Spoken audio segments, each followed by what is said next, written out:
संजय, तो क्या युद्ध की घोषणा हो गई? नहीं महाराज। क्यों?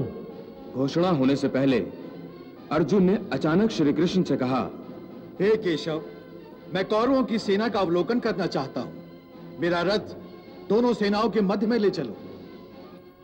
तो तुम देखना चाहते हो कि दुर्योधन को विजयी बनाने के लिए कौन कौन योद्धा सम्मिलित हुए हैं और तुम्हें किस किस से युद्ध करना होगा? हाँ केशव, मैं यही देखना चाहता हूं। चलो, मेरा रथ दोनों सेनाओं के मध्य में ले चलो। हे अर्जुन, तुम्हारी इच्छा के अनुसार मैं तुम्हारा ये रथ दोनों सेनाओं के मध्य में ले आया हूं। हे पार्थ, कौरवों की सेना की ओर देखने से पहले एक बार तुम अपनी सेना की ओर देख लो। एक तरफ बलभीम खड़ा है, जो अपनी प्रतिज्ञाओं को पूरा करने के लिए उत्सुक है।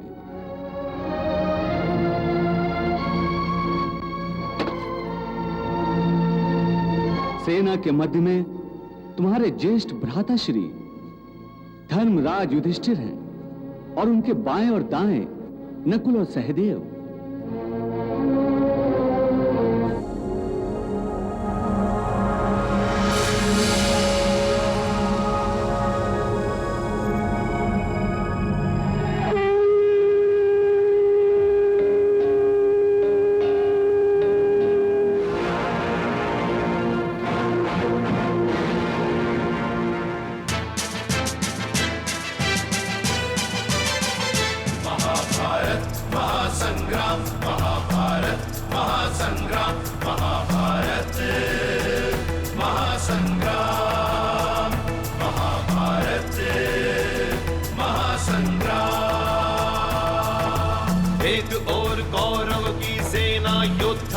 बलवान, एक और पांचों पांडव संग थे कृष्ण भगवान।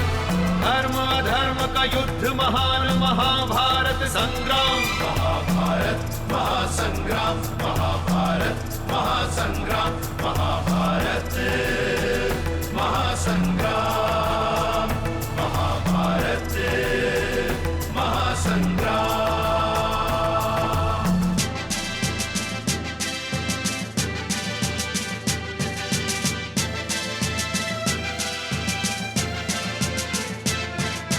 दुर्योधन शकुनी मामा ने द्यूत क्रीड़ा रचाई थी। पांडव सारे दाव हारते हार गए, द्रौपदी भी। हरि सभा में वस्त्र हरण करवाता है दुर्योधन। किसी ने किया विरोध नहीं, ना गुरुजन ने ना पितृजन। चीख रही द्रौपदी बिचारी, लाज बचाए कौन? शक्तिहीन बैठे सब पांडव, सारी सभा है मौन। फिर द्रौपदी की लाज बचाते आके कृष्ण भगवान। महाभारत महासंग्राम, महाभारत महासंग्राम, महाभारत महासंग्राम, महाभारत महासंग्राम।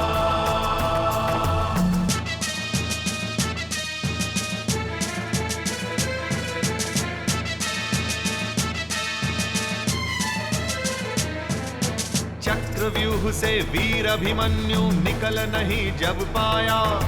7 दुष्टों ने एक बालक को एक एक करके मारा। कर्ण ने मां को वचन दिया, पुत्र रहेंगे जीवित 5। जीवन देकर वचन निभाया, वचन पे आने दी ना आँच। गांडीवधारी अर्जुन के सारथी कृष्ण भगवान। युद्ध भूमि में सत्य धर्म का देते गीता ज्ञान। तेरा कर्म ही विजय दिलाएगा, तू सोच नहीं परिणाम। महाभारत महासंग्राम, महाभारत महासंग्राम, महाभारत महासंग्राम, महाभारत महासंग्राम।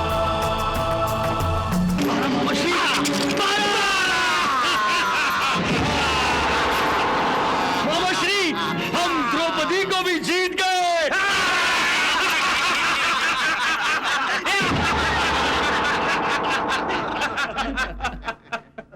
प्रतिहारी! आज्ञा युवराज। जाओ प्रतिहारी, हमारी सर्वश्रेष्ठ दासी द्रौपदी को हमारे सामने उपस्थित होने का आदेश दो। जो आज्ञा युवराज।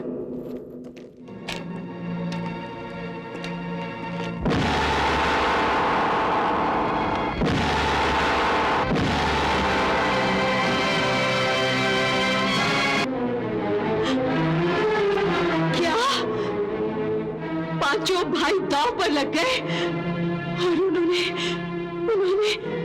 मुझे भी दांव पर लगा दिया।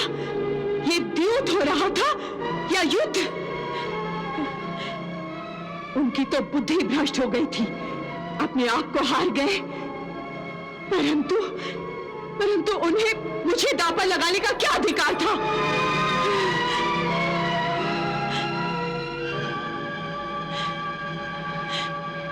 प्रतिहारी। जी महारानी। जाओ युवराज दुर्योधन से कहो कि मैं नहीं आ सकती। जो आज्ञा महारानी।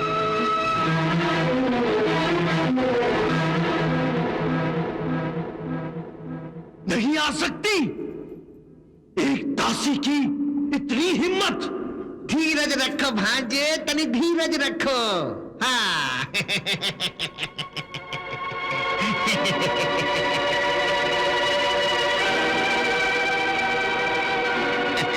बेचारी नई नई दासी बनी है ना, और नई नई घोड़ी तो बिदकती ही है, और प्रतिहारी तो शिष्टाचार के कारण उसके सामने हाथ बांधे खड़ा रहा होगा।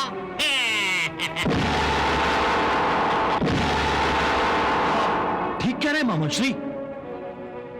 उस मूंजोर घोड़ी को कोई प्रतिहारी लगाम नहीं लगा सकता। दुशासन! आज्ञा भ्राताश्री। जाओ और द्रौपदी को तुरंत ले आओ।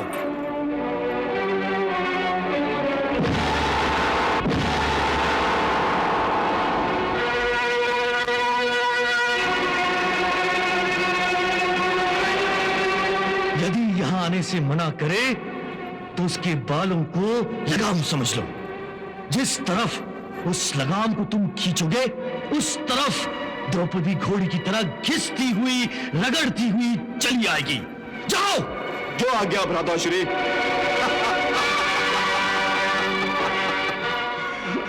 अभी लाता हूं द्रौपदी को भ्राताश्री।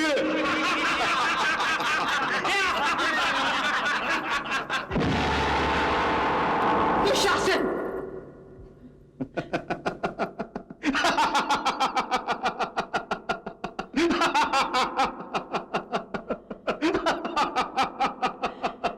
तुम्हें मेरे कक्ष में मेरी आज्ञा लिए बिना यूं नहीं आना चाहिए था।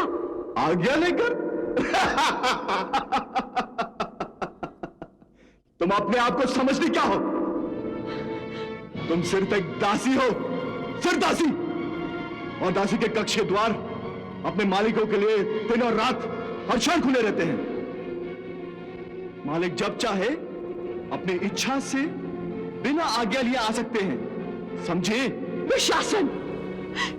दुशासन, मैं तुम्हारी भाभी भी हूं, तुम्हारे ज्येष्ठ भ्राताश्री की पत्नी। तुम तो मेरे छोटे देवर हो, और तुम्हारे लिए मैं माता समान हूं, माता समान। माता समान? कभी नहीं। तुम सिर्फ हमारे लिए एक दासी हो और कुछ भी नहीं। इतना अनादर, इतना अपमान! जो दूसरों को आदर और सम्मान नहीं देते उनके भाग्य में अपमान ही होता है। तुमने भी किसी का अपमान दूसरों के सामने किया है, और आज तुम्हारा अपमान भरी सभा में सबके सामने होगा। दुशासन! दुशासन, छोड़ो मेरा हाथ! छोड़ो मेरा हाथ! छोड़ो मेरा हाथ दुशासन! छोड़ो! छोड़ो दुशासन! छोड़ो मेरा हाथ! दुशासन, कुछ तो सोचो। इस समय मैं एक वस्त्रा हूं दुशासन! छोड़ो मेरा हाथ! छोड़ो! तो तू ऐसे नहीं मानेगी। नहीं। बहुत छटा रही थी। छोड़ो मेरा हाथ दुशासन! बहुत गुमान है तुझे अपने आप पर। अब तेरी ये लगाम मेरे हाथों में है। छोड़ो मुझे! देखता हूँ कैसे भागती है तू। मुझे दुशासन! भाग कैसे भागती है। चल मेरे साथ, चल, चल मेरे साथ। चल अंदर, आजा मेरे साथ।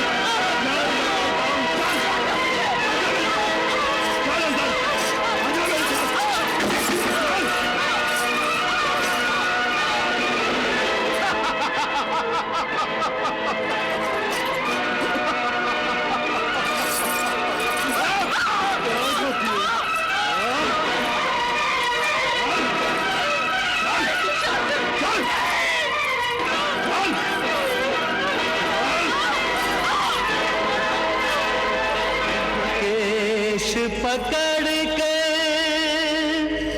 पांचाली के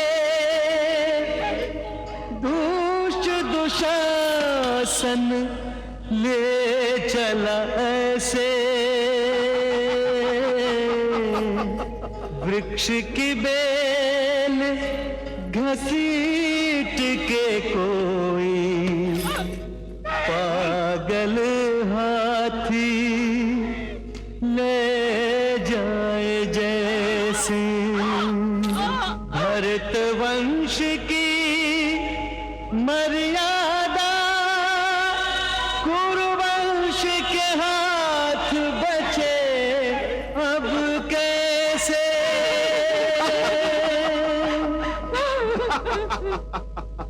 भरत वंश की मर्यादा कुरुवंश के हाथ बचे अब कैसे एक वसन से ढांप के तन को लाज बचा रही जैसे तैसे एक वसन से ढांप के तन को लाज बचा रही जैसे तैसे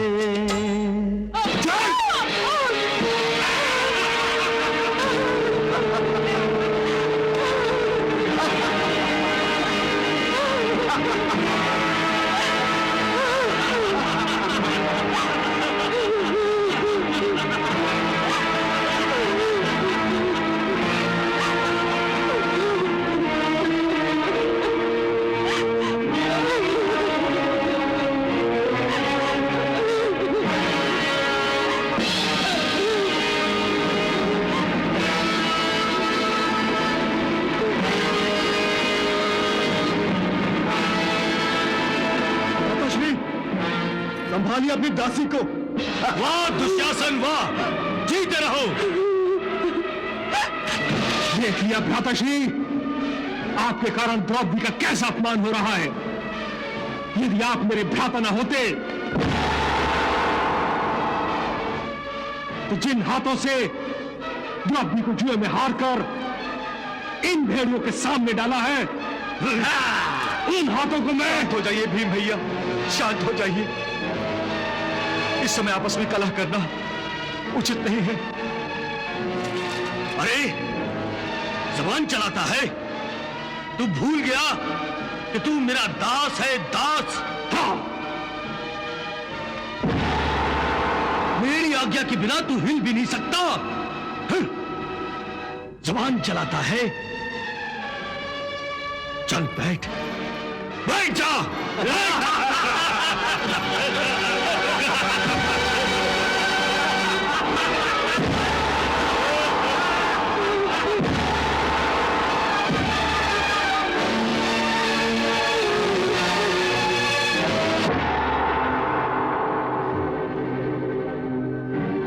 द्रौपदी,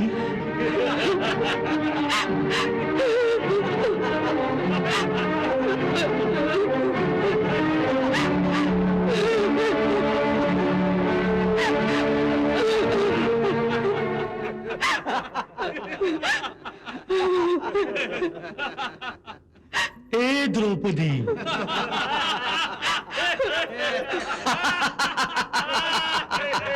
हाँ। दुशासन, जो आज्ञा भ्राताश्री। उठ, उठ।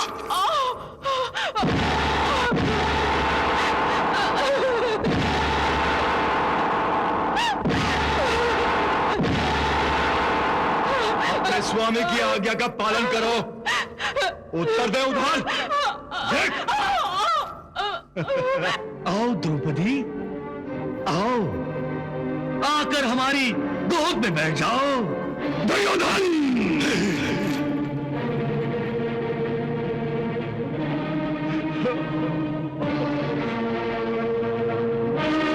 तूने एक स्त्री का नहीं, मेरी पत्नी का भी अपमान किया है। मैं इस भरी सभा में प्रतिज्ञा करता हूं कि जिस जान पर तूने मेरी पत्नी को बैठने का आदेश दिया है, ईश्वर की सौगंध, मैं उस जान को अपनी गदा से तोड़कर रख दूंगा। और दुशासन, तू तुम भी मेरी दूसरी प्रतिज्ञा सुन लो। जिन हाथों से तुमने द्रौपदी के बालों को छुआ है, उन हाथों को मैं तुम्हारे शरीर से अलग कर दूंगा और तुम्हारे रक्त से मैं द्रौपदी के बाल धोऊंगा।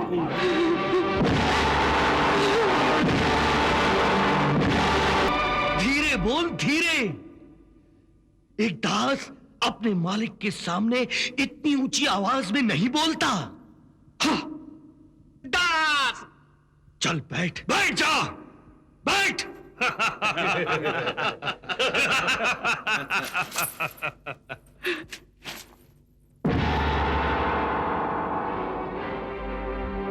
किसके मान सम्मान की बात पर तू इतना क्रोध कर रहा है और किस मुंह से तू इसे अपनी पत्नी कह रहा है?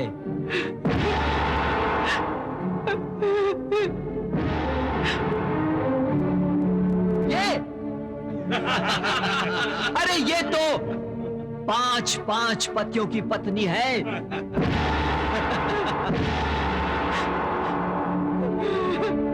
पांच की जगह अगर 6 हो जाए तो कौन सा आसमान टूट पड़ेगा?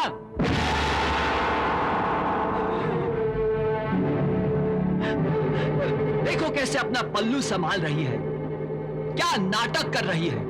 वाह, जैसे कोई पतिव्रता स्त्री हो।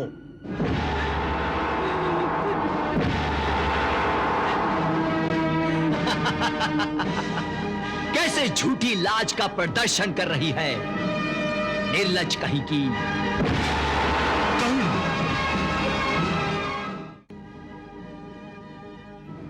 दुशासन, द्रौपदी को निर्वस्त्र कर दो, निर्वस्त्र कर दो, निर्वस्त्र।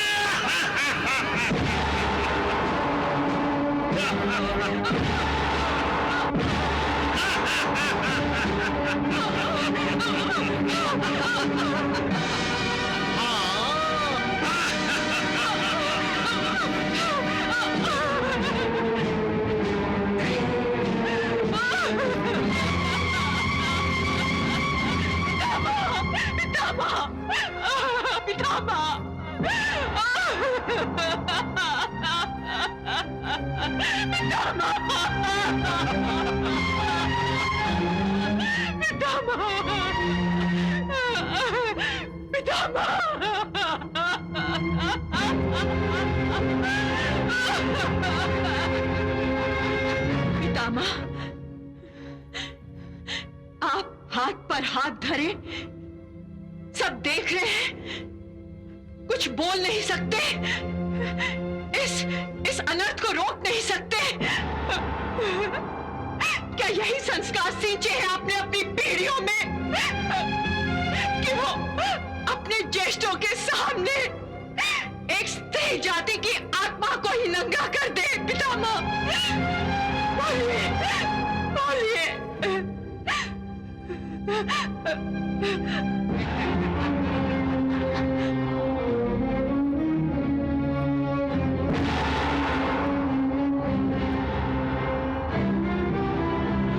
काकाश्री, आप तो सदा न्याय का पक्ष लेते हैं ना?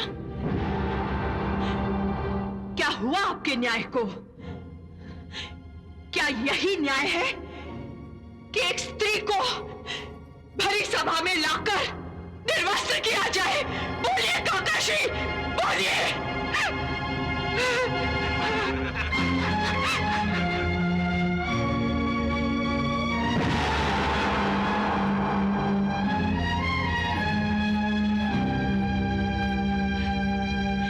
आप तो कुलगुरु हैं, धर्म की रक्षा आपका कर्तव्य है। क्या आपका धर्म भी लाचार और विवश है? क्या उसके मुंह में वो जीभ नहीं है जो इन अधर्मियों को रोक सके? क्या आपके धर्म के हाथ भी नहीं है जो उन हाथों को काट फेंके जो एक स्त्री की लाज को नोट फेंकने के लिए आगे बढ़ रहे हैं? कुलगुरु, बोलिए।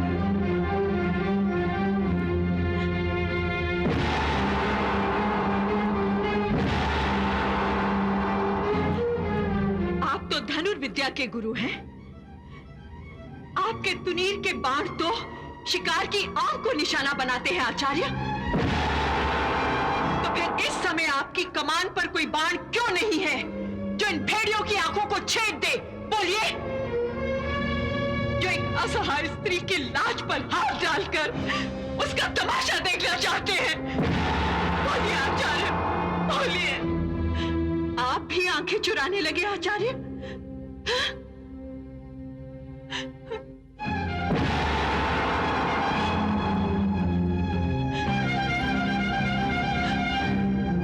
इस सभा में एक आप ही हैं महाराज जो सबसे अधिक भाग्यवान है। हाँ, भाग्यवान है इसलिए नहीं कि आप महाराज हैं, बल्कि इसलिए कि इस दरबार में जो अत्याचार हो रहा है उसे आप देख नहीं सकते। यदि देख लेते तो अपनी आंखें फोड़ लेते महाराज। निसंदेह निसंदेह आप देख नहीं सकते, परंतु सुन तो सकते हैं। यदि अब तक आपने कुछ नहीं सुना है तो अब सुन लीजिए, ताकि कल आप यह ना कह सके कि आपने कुछ नहीं देखा, कुछ नहीं सुना। आप ही के राज में, आप ही के दरबार में, आप ही के अध्यक्षता में, आप ही के पुत्र, आप ही के सामने, आप ही के राज में,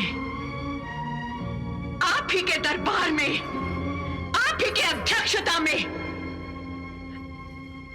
आप ही के पुत्र, आप ही के सामने, आप ही के दिवंगत भाई की पुत्र वधू को निर्वस्त्र करने जा रहे हैं महाराज। पुत्र वधू को निर्वस्त्र करने जा रहे हैं, निर्वस्त्र करने जा रहे हैं।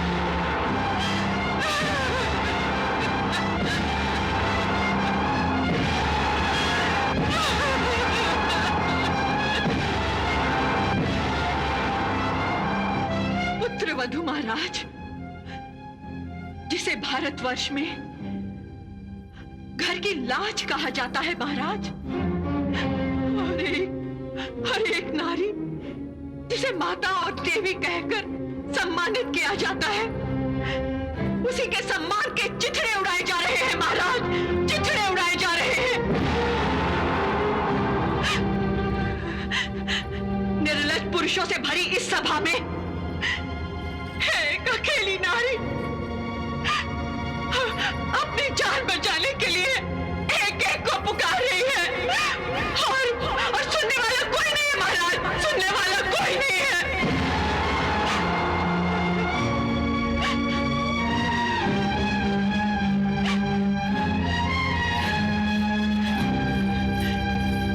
त्रेता युग में रावण ने उस समय सीता हरण का पाप किया था जब सीता मैया ने लक्ष्मण रेखा पार करने की भूल की थी।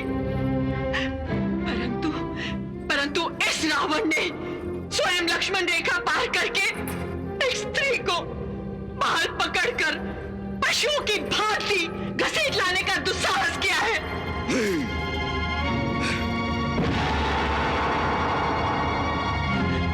और अब ये मेरा ही छोटा देवर अपनी माता समान स्त्री का अंतिम अपमान करने जा रहा है। ये अपनी माता को निर्वस्त्र करने जा रहा है।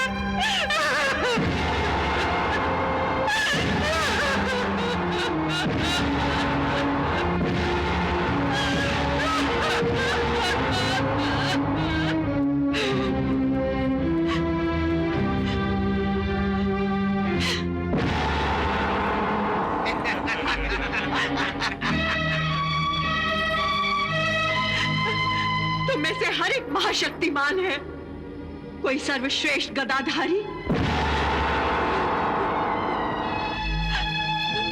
तो कोई सर्वश्रेष्ठ धनुर्धर,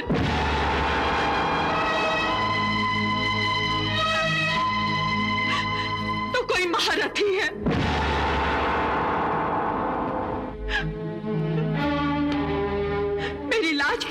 पांचों रक्षक जिन्होंने पानी ग्रहण के समय मेरी लाज की रक्षा की शपथ ली थी,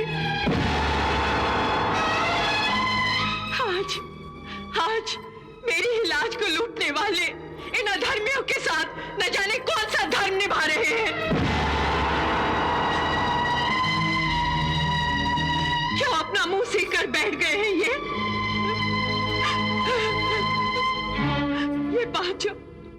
ये पांचों विवश होकर इसलिए इन पापियों का साथ दे रहे हैं क्योंकि ये दास बन गए हैं, दास। परंतु बाकी सभासदों को क्या हो गया है? पितामह आप बोलिए।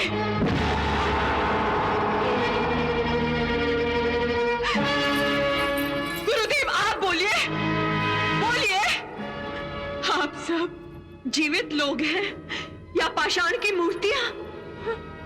अरे आप सबके दिल पत्थर के हो गए। मैं पूछती हूं, इस भरी सभा में गुरु, धर्म गुरु, ज्येष्ठ, कुल ज्येष्ठ, क्या इनमें से किसी एक के शरीर में भी जीवित आत्मा नहीं है जो इस अमानवीय अत्याचार के विरुद्ध दो शब्द ही बोलते? धिक्कार है सभा पर, धिक्कार है सभा पर, धिक्कार है। ये अन्याय है, अत्याचार है ये। इस सभा में जो कुछ भी हो रहा है वो ठीक नहीं हो रहा है। विकर्ण, तुम युवराज दुर्योधन के विरुद्ध बोलने का साहस कर रहे हो।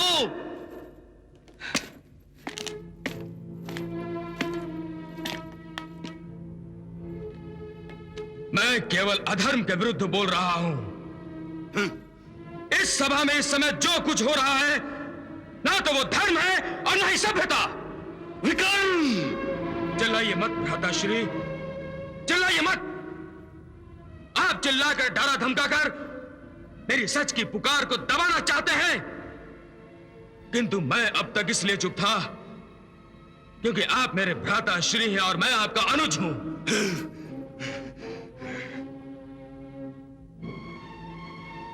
मैं प्रतीक्षा कर रहा था कि इस सभा में उपस्थित हमारे ज्येष्ठ कुछ बोले, परंतु पिताश्री, पितामह, गुरु द्रोण, कुल गुरु कृपाचार्य और काका श्री के चुप ने अन्य सभासदों को भी अपना मुंह बंद रखने पर विवश कर दिया है।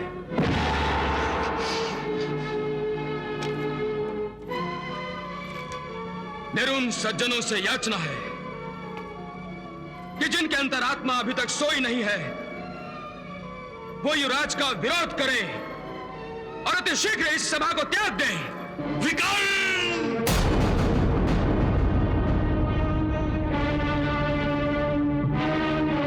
तुम मेरे अनुज हो।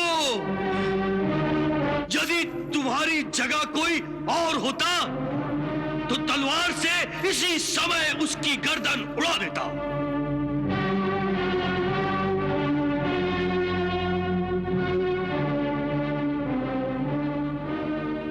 मैं तुम्हारे रक्त से इस सभा को भंग नहीं करना चाहता, इसलिए तुम इसी समय इस सभा को छोड़कर चले जाओ। हमने कहा चले जाओ। मैं इतना निर्लज्ज नहीं हूं कि अपनी माता समान स्त्री को अपने सामने निर्वस्त्र होते हुए देख सकूं। इसलिए मैं अभी इस सभा का त्याग करता हूं, परंतु जाने से पहले मैं आपसे और पिताश्री से यह कहना चाहता हूं कि इस अनर्थ का परिणाम अच्छा नहीं होगा। आज इस सभा में कौरव कुल के महाविनाश का बीज बोया जा रहा है। पिताश्री, कौरव कुल के महाविनाश का बीज, महाविनाश का बीज।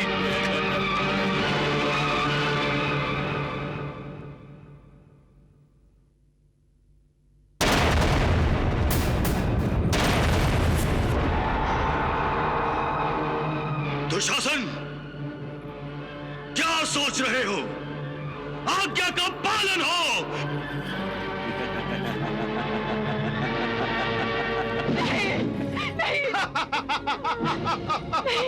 द्रौपदी के लुटने की लीला देख रहे निर्मम हो सारे, जिन पर था अभिमान वो बैठे दास बने निज से बस हारे। आस लुटी विश्वास लुटा रे, टूटे सब आधार सहारे। चारों ओर से हार गई तब अंत में आई प्रभु के द्वारे। मेरे तेरे सुनो मत देर करो,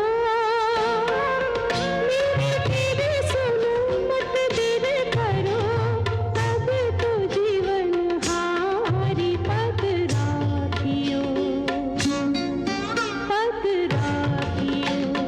नाथ चक्रधारी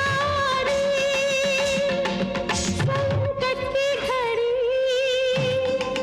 प्रभु मुँह पे पड़ी, संकट की घड़ी प्रभु मुँह पे पड़ी। आज भीड़ भारी पद राखियो, अब मेरी पद राखियो। कृष्ण चक्रधारी त्राहि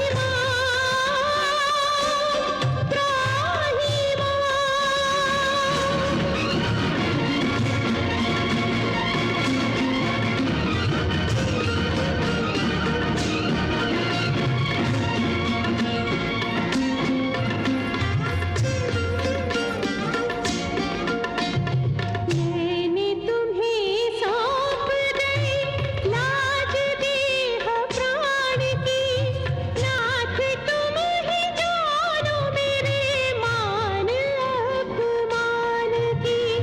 सीता ने रावण से मुक्त करे जानकी, द्वापर में रक्षा करो द्रौपदी के मान की।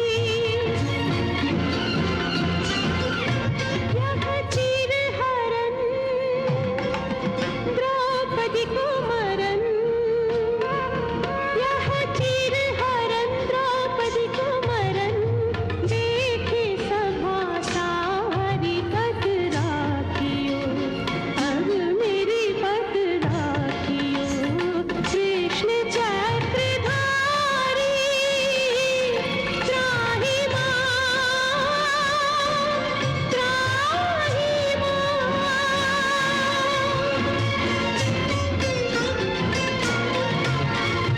द्वारिका के नाथ जो बेगी बेगी आओ, हो चुकी परीक्षा अब प्रतीक्षा ना कराओ।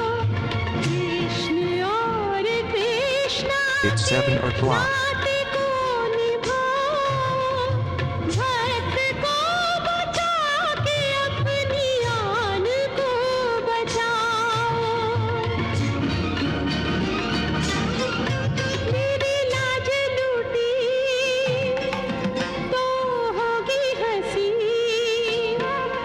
मेरी लाज लूटी तो होगी हंसी। जगत में तिहार पद राखियो,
सभा में जो कुछ हुआ वो नहीं होना चाहिए था।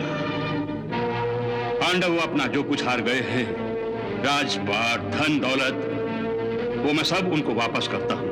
महाराज, इस तरह ये द्यूत बच्चों का खेल बनकर रह जाएगा। जुए के खेल में कोई जीतता है तो कोई हारता है, और हारने वाले को कुछ ना कुछ हारना ही होता है। आखिर एक फैसला हुआ कि पांडव 12 वर्षों के लिए वनवास और 1 वर्ष के लिए अज्ञातवास में जाएंगे। शर्त यह भी थी कि यदि अज्ञातवास में धर लिए गए तो उन्हें फिर 12 वर्षों के वनवास और 1 वर्ष के अज्ञातवास के लिए जाना होगा। यहां तक कि पांडव अपनी ज्येष्ठ पिताश्री की आज्ञा अनुसार अपने राजसी वस्त्र त्याग कर वनवास जाने के लिए तैयार हो गए। आपने द्रौपदी को अंतिम अपमान से तो बचा लिया, परंतु द्यूत सभा में उसकी सहायता के लिए जाने में आपने विलंब से काम क्यों लिया प्रभु? देवी, मनुष्य जब तक संसारी प्राणियों से सहायता मांग रहा हो, भगवान उसकी सहायता कैसे कर सकते हैं? द्रौपदी ने सबसे निराश होकर जब मुझे सहायता के लिए पुकारा तो मैं तुरंत उसकी सहायता के लिए पहुंच गया। प्रभु, परंतु अब पांडवों की सहायता करने वाला कोई नहीं है प्रभु।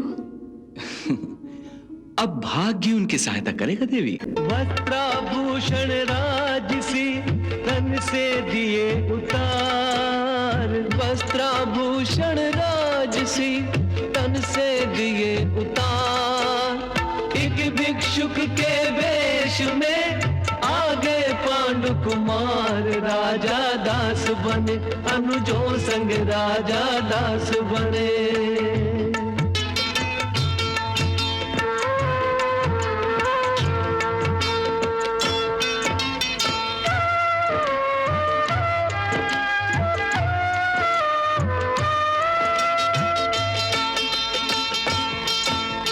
अनुमति मांगे मात से शीश नवा कर जोड़, अनुमति मांगे मात से शीश नवा कर जोड़।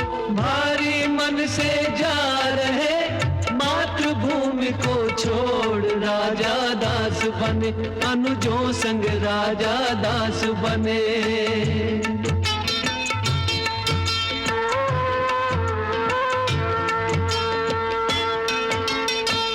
स्वामी की राह वो पत्नी की भी राह, जो स्वामी की राह वो पत्नी की भी राह। सीता के सम द्रौपदी करे धर्म निर्वाह, राजा दास बने अनुजों संग राजा दास बने।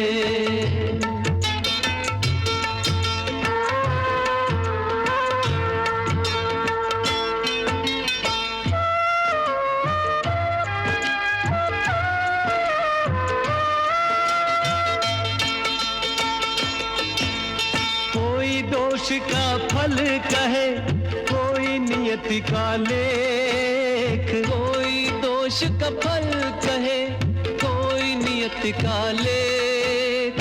परिजन पुरजन सब दुखी दीन दशाएं देख, राजा दास बने अनुजों संग राजा दास बने।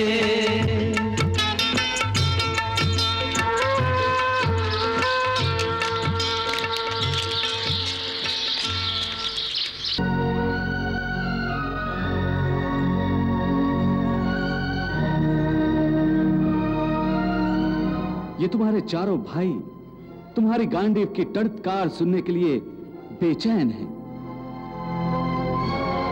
इन चारों भाइयों ने तुम्हारा दुख और सुख में साथ दिया है, परंतु अब वो अपने अपमान का प्रतिशोध लेने के लिए उत्सुक हैं। और अब तुम शत्रु की सेना की ओर देखो। सेना के अग्र में खड़े हैं पितामह भीष्म, पांडवों के और तुम्हारे सबसे बड़े शत्रु। पितामह और हमारे सबसे बड़े शत्रु?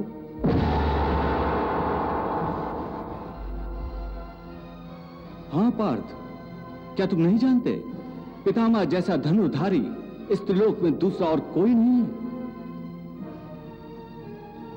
पितामह ने परशुराम जैसे अलौकिक धनुर्धर को भी परास्त किया है। केवल उनके शौर्य और पराक्रम पर ही दुर्योधन ये युद्ध कर रहा है। पितामह कौरवों की विजय का आश्वासन है। पितामह पर कोई विजय नहीं प्राप्त कर सकता। यदि तुम्हें पांडवों को विजयश्री की माला पहनानी है तो हे अर्जुन, तुम्हें पितामह भीष्म का वध करना होगा। पितामह का वध? हर स्थिति में उनका वध करना होगा।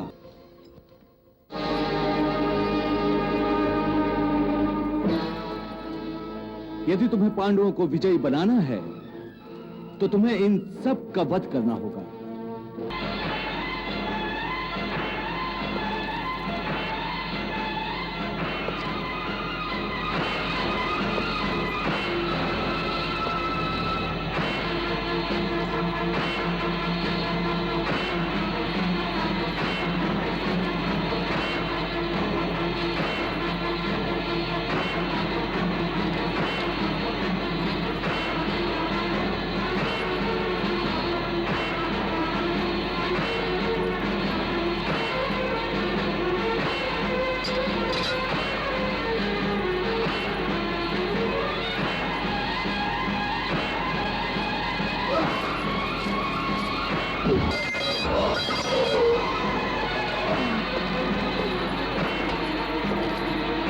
अर्जुन, क्या कर रहे हो?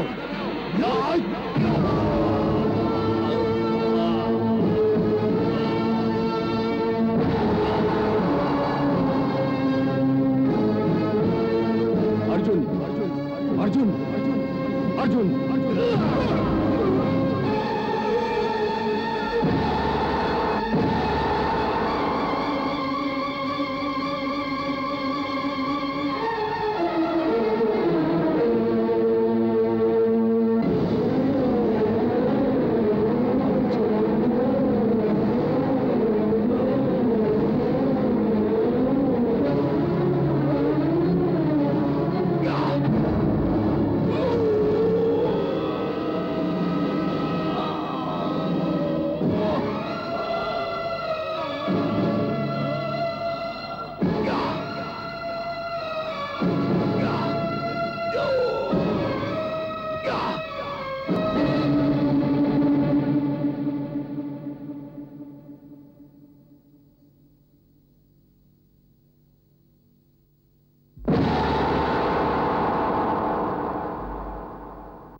अर्जुन, तुमने अपने ही कुल का संहार किया है, अपने ही भाइयों का वध किया है, अपनी ही बहनों को विधवा बनाया है तुमने।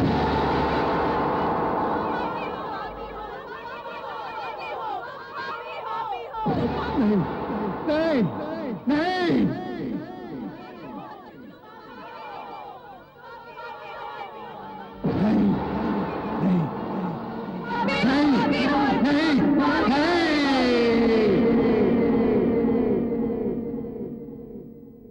नहीं कृष्णा, नहीं। मैं किसी के खून से अपने हाथ नहीं रंग सकता। मेरी आत्मा तो उस दृश्य की कल्पना से ही कांप उठती है, कल्पना से ही कांप उठती है, कांप उठती है, कांप उठती है। कृष्णा, मैं अपने ही सगे संबंधियों का खून कैसे बहा सकता हूं, कैसे बहा सकता हूं? मैं इतना ओछा और गिरा हुआ मनुष्य नहीं, इतना ओछा और गिरा हुआ मनुष्य नहीं हूं। महाभारत महासंग्राम।